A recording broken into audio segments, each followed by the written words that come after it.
दोस्तों नमस्कार। एक बार फिर से स्वागत है आपके अपने यूट्यूब चैनल देव जी के ट्रिक्स में। और ये तो देव जी के ट्रिक नहीं है चैनल, ये नया चैनल है UP triple C by Dev sir है। देव जी के ट्रिक में पढ़ाकर अब किस पर आ गए हम लोग, UP triple C by Dev sir. जो भी स्टूडेंट नए हैं हमारे इस चैनल पर, तो सभी लोग चैनल को सब्सक्राइब कर लीजिएगा। और इस चैनल पर वीडियो एग्जाम की क्लासें यहाँ पर दी जा रही हैं, तो आप लोग लगातार क्लास लेते रहिए और बेहतर टेस्ट लगाइएगा। चलिए स्टार्ट करें। गुड इवनिंग, गुड इवनिंग सभी को, हैप्पी न्यू ईयर, सभी को हैप्पी न्यू ईयर। चलिए स्टार्ट करते हैं। यहाँ पर दोस्तों दिया गया है, निम्नलिखित में से कौन सा मूल अधिकार केवल भारतीय नागरिकों को ही प्राप्त है। चलिए जवाब दीजिएगा कि निम्नलिखित में से कौन सा मूल अधिकार केवल भारतीय नागरिकों को ही प्राप्त है। यहाँ पर जो आंसर है वो राइट क्या हो जाएगा। तो दोस्तों देखिए, अनुच्छेद 15 मूल अधिकार केवल भारतीय नागरिकों को, तो अनुच्छेद 15 यहाँ पर 16 और 19 अदर जो आपकी समता के अधिकार में है, कहीं ना कहीं विदेशियों को भी दिए गए हैं। तो यहाँ पर आंसर आपका डी हो जाएगा, इनमें से सभी इसका आंसर है, राइट हो जाएगा, इनमें से सभी हो जाएगा। अगला दिया गया है, निम्नलिखित कथन पर विचार करना है। यहाँ पर देखिए 2 नंबर में आपसे क्या कह रहा है, कह रहा है राज्यसभा के सदस्यों का कार्यकाल 4 वर्ष का होता है। तो ये क्या बात गलत है क्या? तो दोस्तों यहाँ पर ये तो आपकी गलत दी गई है। राज्यसभा के सदस्य के लिए आयु कम से कम 35 वर्ष, ये भी गलत दी गई है क्योंकि 30 होता है। राज्यसभा अस्थायी सदन है, तो अस्थायी ये भी गलत है। कह रहे हैं इनमें से कौन सा कथन गलत है, तो दोस्तों यहाँ पर ये भी गलत है, ये भी गलत है, ये भी गलत है। इसका मतलब है कि इनमें से सभी क्या है, गलत ही है। तो ऑप्शन यहाँ पर दोस्तों क्या हो जाएगा, डी नंबर है, राइट हो जाएगा। अगला क्वेश्चन दिया गया है, ये धन विधेयक को राज्यसभा अधिकतम कितने दिनों तक रोक सकती है। धन विधेयक को राज्यसभा अधिकतम कितने दिनों तक रोक सकती है, इसका आंसर क्या होगा। तो देखिए आपका जो आंसर है वो आपका 14 दिन। कितने दिन तक? 14 दिन तक रोक सकती है, याद रखिएगा इस क्वेश्चन को, ठीक है, 14 दिन तक रोक सकती है। ऑप्शन यहाँ पर ए नंबर बनेगा। अगला क्वेश्चन दिया गया है कि कोई व्यक्ति उच्च न्यायालय का न्यायाधीश नियुक्त होने का पात्र होगा कब। तो बताइएगा कब पात्र हो सकता है। कह रहे हैं भारत राज्य क्षेत्र में कम से कम 10 वर्षों तक न्यायिक पद पर रहा हो, है ना। फिर दिया गया है कि उसकी आयु कम से कम, तो आयु तो निर्धारित कभी नहीं की गई है ना, आयु को निर्धारित नहीं किया गया है। तो यहाँ पर देखिए आपका जवाब हो जाएगा केवल फर्स्ट, आपका सही है, केवल फर्स्ट आपका आंसर हो जाएगा, क्योंकि 35 वर्ष ऐसा कहीं नहीं बताया गया है। ठीक है, आगे बढ़िए। दोनों कहाँ है भाई, यहाँ पर आंसर सिर्फ आपका 1 नंबर हो जाएगा। अगला आपसे दिया गया है, वित्तीय आपातकाल उद्घोषणा का अनुमोदन करने वाले संकल्प सदन के दोनों सदनों द्वारा कितने माह के भीतर होना चाहिए। तो दोस्तों वित्तीय का आपातकाल की घोषणा है, तो इसका संकल्प दोनों सदनों द्वारा कितने माह के भीतर हो जाना चाहिए। तो यहाँ पर याद रखिए 2 माह, क्या 2 माह, इसका जो आंसर है वो आपका सी नंबर है, राइट हो जाएगा। अगला क्वेश्चन दिया गया है कि भारत में पहली बार केंद्र सरकार के विरुद्ध लोकसभा में अविश्वास प्रस्ताव कब लाया गया था। चलिए दोस्तों यहाँ पर जवाब दीजिए और लाइक शेयर भी कर दीजिएगा। दोस्तों जितने लोग भी हैं कम से कम उतने लोग वीडियो को लाइक करें, अपनी नाक को बचाए रखें, क्योंकि इनमें से ही आपके जो रेगुलर स्टूडेंट है वो तो दिखाई पड़ता है। फिर भी अगर आप लोग अपना सपोर्ट नहीं देते हैं तो इनमें से यही होगा कि कुछ लोग ऐसे भी हैं जो गद्दारी करते हैं, ठीक है, अपने ही लोग। तो अभी तो आप लोग वही है जो रैली वाले हैं, तो भाई है ना, सभी लोग लाइक शेयर कर ही रहिए। देखो दिया है, भारत में पहली बार केंद्र सरकार के विरुद्ध लोकसभा में अविश्वास प्रस्ताव, यहां पर देखिए आपका जवाब हो जाएगा 1963 में। दोस्तों 1963 में अविश्वास प्रस्ताव पहली बार केंद्र सरकार के विरुद्ध लाया गया था। ऑप्शन यहां पर आपका हो जाएगा बी नंबर। अगला क्वेश्चन दिया गया है कि राज्य के नीति निर्देशक तत्वों के प्रवर्तन के लिए किस अनुच्छेद में उपबंध किया गया है। 7 का ऑप्शन दोस्तों ये है आपका अनुच्छेद जो 37 है। अनुच्छेद जो 37 है और राज्य के निर्देशक तत्वों के प्रवर्तन के लिए, यहां पर दोस्तों ऑप्शन यहां पर ए नंबर है, राइट हो जाएगा। यहां पर अगर बात करते हैं अगले क्वेश्चन में, चलैया समिति का गठन किस वर्ष किया गया था। चलैया समिति का गठन किस वर्ष किया गया था। 8 का जो ऑप्शन है इनमें से क्या हो जाएगा, तो 8 का ऑप्शन यहां पर बनेगा आपका बी नंबर है, 1991 में। कब किया था, 1991 में। ऑप्शन यहां पर बी नंबर है, राइट हो जाएगा। अगला क्वेश्चन आपसे दिया गया है कि निम्नलिखित में से किस क्रांति का संबंध कोको उत्पादन अर्थात चमड़ा उत्पादन से है। कोको उत्पादन या चमड़ा उत्पादन, 9 को ऑप्शन दीजिएगा सभी लोग। चलिए 9 को ऑप्शन दोस्तों ये यहां पर आंसर में क्या हो जाएगा, ब्राउन क्रांति या इसे भूरी क्रांति कहते हैं। ऑप्शन यहां पर आपका 9 को ऑप्शन बनेगा ए नंबर है, राइट हो जाएगा। अगला बताइएगा, एक धन जो आसानी से विदेश से आता है लेकिन आसानी से चला जाता है, इसे इस प्रकार से जाना जाता है। दोस्तों यहां पर जो आंसर है आपका डी हो जाएगा, हॉट मनी। जो हॉट मनी है ये आसानी से विदेश से आता है और आसानी से चला भी जाता है। दोस्तों ऐसी मनी को हॉट मनी कहते हैं। ऑप्शन डी हो जाएगा। अगला क्वेश्चन दिया है कि गन्ने का उचित और पारंपरिक अर्थात एफआरपी अनुमोदन करता है। दोस्तों याद रखिएगा, गन्ने का जो आपका होता है रेट वो कौन सा, यहां पर देखिए ऑप्शन हो जाएगा, आर्थिक मामलों पर जो कैबिनेट समिति होती है ये गन्ने की क्या करती है, एफआरपी का निर्धारण करती है। दोस्तों एमएसपी होता है, एमएसपी वो अलग होता है ना। लेकिन जो गन्ने में उचित रेट का अनुमादन होता है उसे कहा जाता है एफआरपी, जो कि आर्थिक मामलों पर कैबिनेट समिति के द्वारा किया जाता है। अगला दिया गया है कि असहयोग आंदोलन में कौन सा कार्यक्रम शामिल नहीं है। असहयोग आंदोलन में देखिए, सरकारी पदों का त्याग किया गया, विदेशी माल का बहिष्कार किया गया, अदालतों का वकीलों द्वारा बहिष्कार किया गया, सरकारी वाहनों से यात्रा करने पर पाबंदी, दोस्तों ये इसमें से शामिल नहीं था, तो ऑप्शन हो जाएगा डी नंबर है। अगला दिया गया है कि दांडी मार्च की समाप्ति किस तिथि को हुई थी। दांडी मार्च की जो समाप्ति है वो 6 अप्रैल 1930 को हुई थी, और नमक कानून तोड़े थे और वहीं से आपका आंदोलन भी स्टार्ट किए थे, तो इसका आंसर आपका सी नंबर है, राइट हो जाएगा। अगला आपसे दिया गया है कि गांधी के जीवन काल में घटी घटनाओं का कालक्रम सही नहीं है, तो कौन सा यहाँ पर नहीं सही है। देखिए, कह रहा है चौरी चौरा घटना 5 फरवरी 1922 सही है। द्वितीय गोलमेज सम्मेलन ये आपको 1931 में, ये भी सही है। पूना समझौता 32 में हुआ था, सही है। भारत छोड़ो आंदोलन, दोस्तों यहाँ पर बताइए, भारत छोड़ो आंदोलन कब स्टार्ट हुआ था।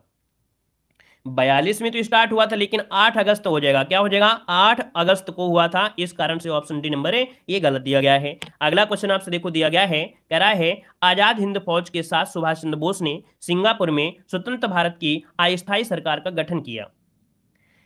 यहां पर आपका याद रखिए 21 अक्टूबर 1943 को सिंगापुर में स्वतंत्र भारत की अस्थायी सरकार का गठन 21 अक्टूबर 1943 को हुआ था, जो कि ऑप्शन क्या हो जाएगा, यहां पर बी नंबर है, राइट हो जाएगा। क्लियर है। और बोस ने अपने अनुयायियों को जय हिंद का अमर का जो नारा है यहीं पर दिया भी था। अगला क्वेश्चन दिया गया है, सती प्रथा का उन्मूलन किया गया। सती प्रथा का उन्मूलन किया गया था कब, जो आपका आया था 1829 के नियम 17 के द्वारा किया गया था, जो कि यहां पर याद रखिएगा राजा राम मोहन राय ने सती प्रथा के विरुद्ध समाज को जागरूक भी किया था।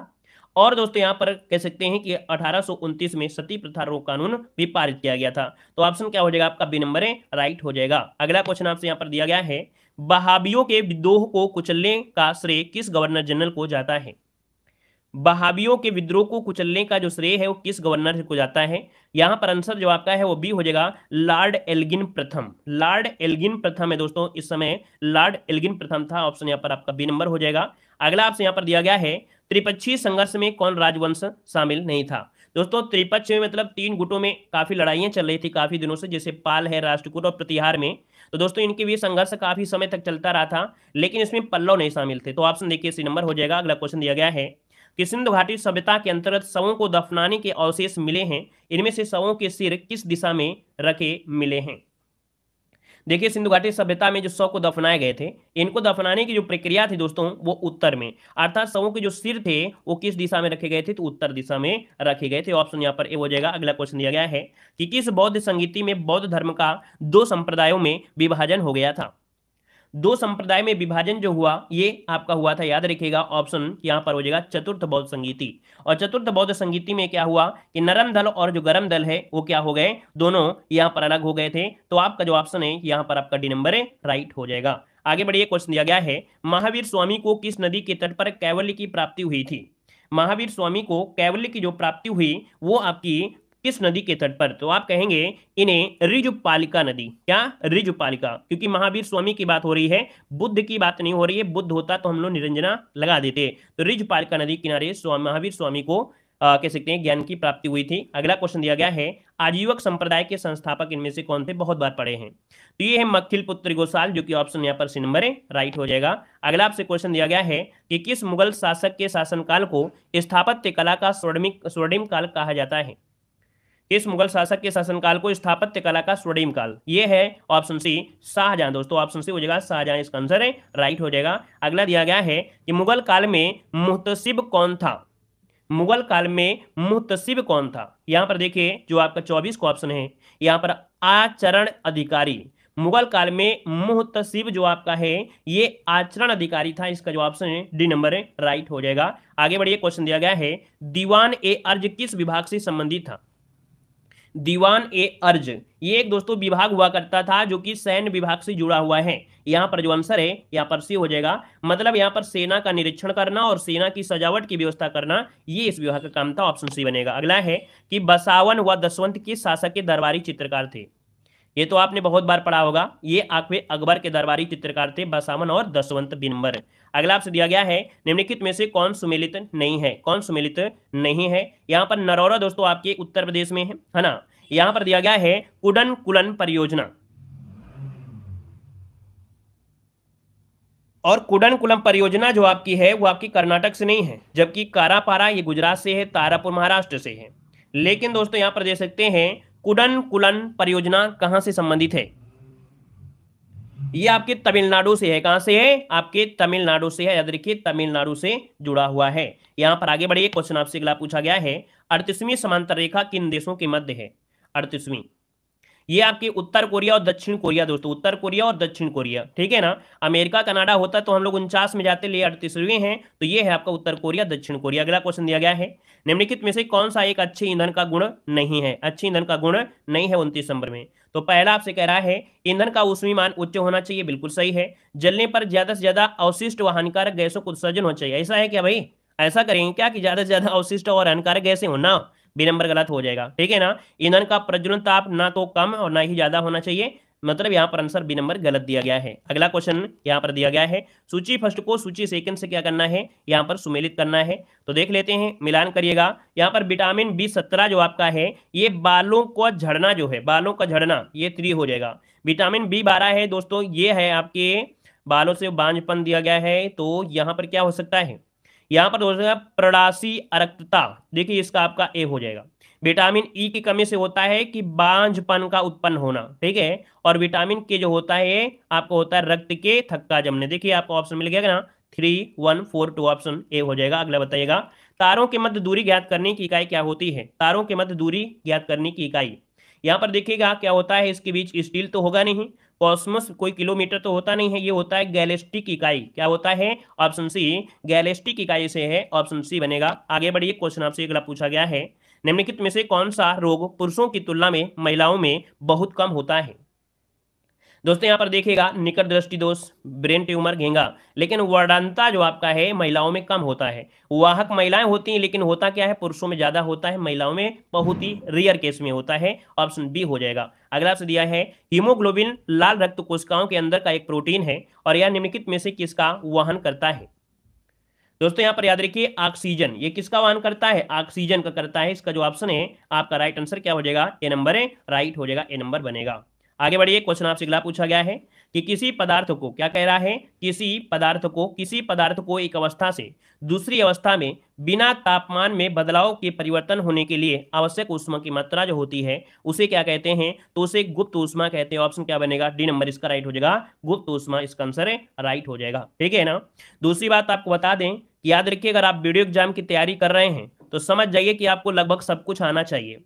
और हमने आपको बताया है कि आपको इतनी अच्छी तैयारी होना चाहिए कि यूपी की कोई वैकेंसी ऐसी नहीं होती जिसमें से क्या ना हो, नकल ना हो, और नकल हो फिर भी आपकी जॉब लगे तो इसका मतलब एक घोर तपस्या करना पड़ेगा। लेखपाल में देख सकते हैं 85 वालों तक का होने मुश्किल है। तो अब आप अपने आप को समझ लीजिएगा कि अगर आप तन मन धन से मेहनत नहीं करेंगे तो सफलता नहीं मिल पाएगी बाबू। आप सोचो कि नहीं ऐसे काम चल जाएगा ना, तो ऐसे काम नहीं चलेगा। डेली मेहनत करो, डेली प्रैक्टिस लगाओ, डेली किताबों को चाटिए, तब तो सफलता मिलेगा, नहीं तो घूमते रह जाओगे, यूपी में कुछ नहीं कर पाओगे, ठीक है ना। तो इसलिए डेली क्लास करिए और डेली थ्योरी भी पढ़िए। देखो दिया गया है क्या, यहाँ पर दिया गया है 35 नंबर, यहाँ पर आपसे कह रहा है निम्नलिखित कोशिका अंगों में से किस में न्यूक्लिक अम्ल नहीं पाया जाता है? दोस्तों 35 नंबर में कह रहा है कोशिका, ऐसा कौन सा कोशिका अंग में है जिसमें से न्यूक्लिक अम्ल नहीं होता है? तो दोस्तों ये देखिए, केंद्रिका में भी है, हरित लवक में भी होता है, राइबोसोम भी होता है, लेकिन जीव द्रव में, जो ऑप्शन दिया है डी नंबर, जीव द्रव में न्यूक्लिक अम्ल आपका नहीं होता है। अगला दिया गया है, विटामिन ए का अच्छा स्रोत इनमें से नहीं है। 36 नंबर की अगर बात करें दोस्तों, तो मछली के तेल से मिलेगा, पालक में, आम भी, लेकिन जंतुओं के यकृत या गुर्दे में ए का स्रोत नहीं मिलेगा, ऑप्शन ए हो जाएगा। अगला है, सूची फर्स्ट को सूची सेकंड से क्या करना है? सुमेलित करना है। तो चलिए फिर सुमेलित कर लीजिएगा, क्या दिक्कत है। यहाँ पर देखो दिया गया है, आपसे कह रहा है प्रतिरोध, है ना। प्रतिरोध की अगर बात करें तो दोस्तों ओम हो जाएगा, यहाँ पर ओम हो सकता है। प्रतिरोध की अगर बात करें दोस्तों तो यहाँ पर ओम हो सकता है। चलिए चारों ऑप्शन आपको सामने यहाँ पर रखते हैं। चलिए यहाँ पर देखो, बताइए जल्दी से क्या हो सकता है। यहाँ पर प्रतिरोध का ओम हो जाएगा, ठीक है, ओम हो गया। विद्युत धारा एम्पियर होता है, मतलब ये 4 हो गया, यहाँ पर 1 हो गया। और इसके बाद जो बल होता है, बल न्यूटन हो जाएगा, 2 हो जाएगा। ठीक है, अब बचा क्या यहाँ पर, पावर वाट हो जाएगा, तीसरा हो जाएगा। देखिए इसका ऑप्शन बी हो जाएगा, 4 1 2 3, ऑप्शन बी बनेगा। अगला आपसे दिया गया धातुओं में सबसे कम घनत्व वाला तत्व कौन सा है। धातु में सबसे कम घनत्व वाला तत्व इनमें से जो है वो आपका कौन सा है। ये 38 का ऑप्शन जो बनेगा बी हो जाएगा, लिथियम। क्या, जो लिथियम होता है धातुओं में क्या होता है, सबसे कम घनत्व वाला होता है। ऑप्शन यहाँ पर बी नंबर राइट हो जाएगा। आगे बढ़िए, क्वेश्चन आपसे अगला पूछा गया है कि प्राकृतिक रबर के बारे में निम्नलिखित में से कौन सा कथन सही दिया गया है। जो प्राकृतिक रबर होती है, कह रहे यह प्राकृतिक बहुलक है और इसमें लोचदार गुण होते हैं, जो कि बिल्कुल सही आपका जवाब यहाँ पर दिया है, ए नंबर राइट हो जाएगा। यहाँ पर देखो दिया गया है कि किसी तत्व का रासायनिक गुण निम्नलिखित में से कौन तय करता है। किसी तत्व का रासायनिक गुण इनमें से कौन तय करता है, तो इनमें से जो तय करता है 40 नंबर का जो ऑप्शन बनेगा वो उसी हो जाएगा, इलेक्ट्रॉन की संख्या। दोस्तों किसी भी तत्व का रासायनिक गुण उसकी इलेक्ट्रॉन की संख्या ही तय करती है, ऑप्शन सी हो जाएगा। अगला है देवप्रयाग की नदियों के संगम पर है, देवप्रयाग। और देवप्रयाग जो है ये भागीरथी और अलकनंदा, देखिए देवप्रयाग भागीरथी अलकनंदा के संगम पर है, ऑप्शन ए नंबर हो जाएगा। अगला है निम्नलिखित में से किस राज्य में कर्क रेखा बीचों बीच गुजरती है। तो कर्क रेखा जो गुजरती है मध्य प्रदेश के बीचों बीच से गुजरती है, तो आपने पढ़ा ही होगा, ऑप्शन सी नंबर राइट हो जाएगा। अगला निम्नलिखित में से कहाँ सर्वाधिक जैव विविधता पाई जाती है। सर्वाधिक जैव विविधता पाई जाती है दोस्तों जो आपका उष्णकटिबंधीय वर्षा वन होते हैं, उष्णकटिबंधीय वर्षा वन जहाँ होते हैं वहां पर सर्वाधिक जैव विविधता पाई जाती है, ऑप्शन सी बनेगा। अगला है इनमें से कौन सुमेलित नहीं है, कौन सुमेलित नहीं है। यहाँ पर दिया गया है बांधवगढ़ राष्ट्रीय उद्यान। क्या, बांधवगढ़ राष्ट्रीय उद्यान मध्य प्रदेश में है।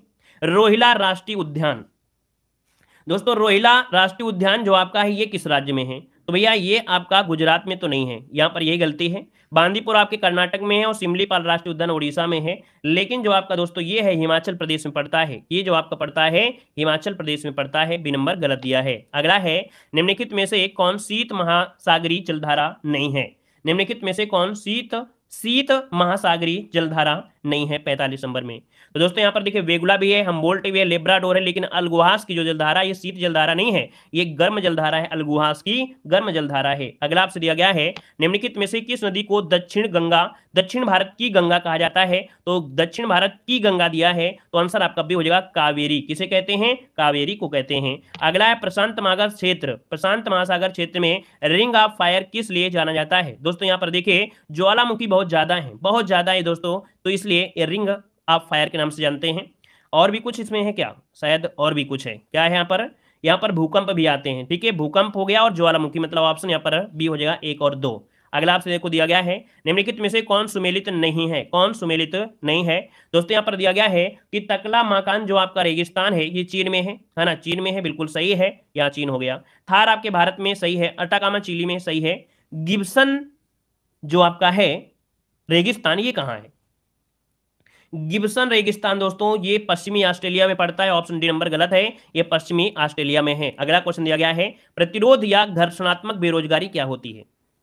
प्रतिरोधात्मक या घर्षणात्मक बेरोजगारी दोस्तों यहां पर आपका आंसर हो जाएगा 49 नंबर में सी, व्यवसाय है ना, या रोजगार परिवर्तन की प्रक्रिया के दौरान जो श्रमिक होते हैं या व्यक्ति का कुछ समय के लिए बेरोजगार रहना ही घर्षणात्मक बेरोजगारी कहलाती है। और अगला आपसे यहाँ पर दिया गया है न्यूनतम समर्थन मूल्य एमएसपी के बारे में कौन सा कथन सही दिया गया है। एमएसपी के बारे में दोस्तों दिया गया है तो न्यूनतम समर्थन मूल्य आर्थिक मामलों की मंत्रिमंडलीय समिति द्वारा प्रस्तावित की जाती है। न्यूनतम समर्थक मूल्य कृषि लागत और मूल आयोग द्वारा अनुमोदित होती है, मतलब ऑप्शन यहाँ पर सी नंबर राइट हो जाएगा। साथ ही दोस्तों वीडियो एग्जाम की बेहतर तैयारी करने के लिए आप लोग हमारे ऐप से जुड़ सकते हैं। ऐप का नाम है देव जीके ट्रिक, प्ले स्टोर में है, डाउनलोड करके यहाँ पर देख सकते हैं उत्तर प्रदेश की ऐसी पीडीएफ आपकी है जो एक बार आप पढ़ लेंगे तो पूरे के पूरे क्वेश्चन जो आपके हैं वो ऑब्जेक्टिव इसमें से लगा सकते हैं। हर एक चीज़ यहाँ पर आपको दिया गया है।